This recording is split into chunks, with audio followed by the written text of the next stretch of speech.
أعوذ بالله من الشيطان الرجيم. بسم الله الرحمن الرحيم. ولقد آتينا بني إسرائيل الكتاب والحكم والنبوة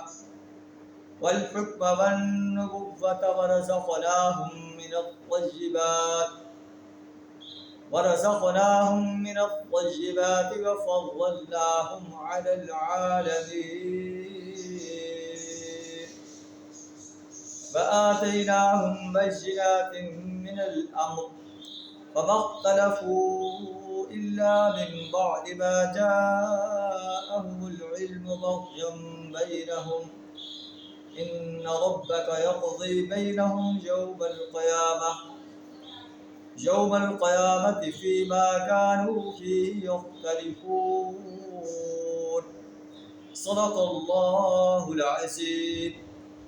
سورہ الجافیہ آیت نمبر 16 اور 17 آپ کے سامنے تلاوت کی.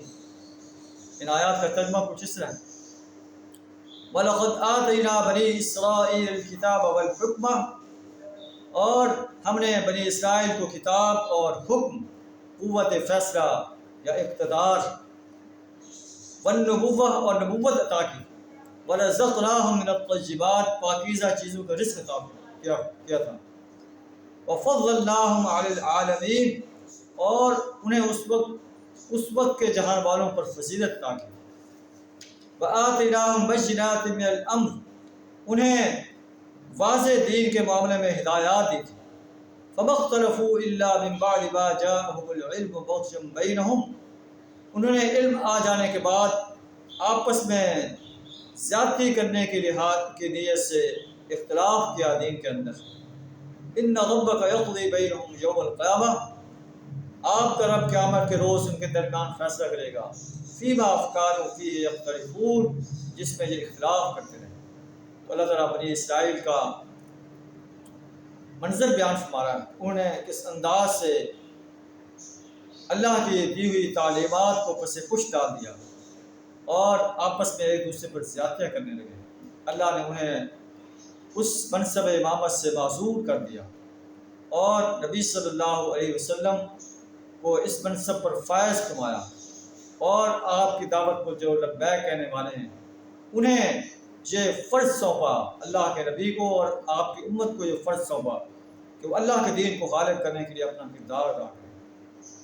اب اگر یہ امت محمدیہ اپنا کردار ادا نہیں کرے گی تو اللہ انہیں بھی بنی اسرائیل کی طرح ذلت کے گڑھے میں ڈال دے گا، جس طرح بنی اسرائیل ذلت کے گڑھے میں ڈال دیے گئے.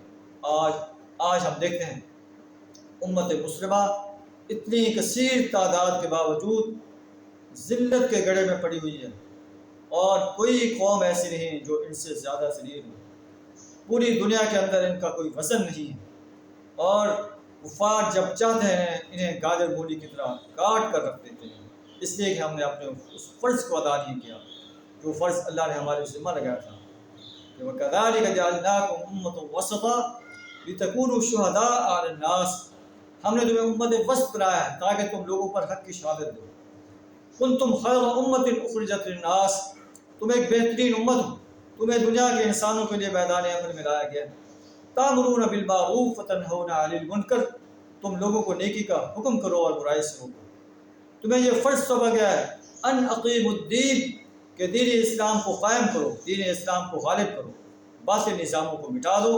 تم نے اپنے اس فرض کو ادا نہیں کیا، آج تمہیں اللہ نے ذلیل سے ذلیل تر کر دیا ہے. اللہ فرماتا ہے کہ میرا یہ قانون ہے جو میرے آرڈر کو ڈس اوبے کرتا ہے میں اسے ذلت کے گڑھے میں دھکیل دیتا ہوں.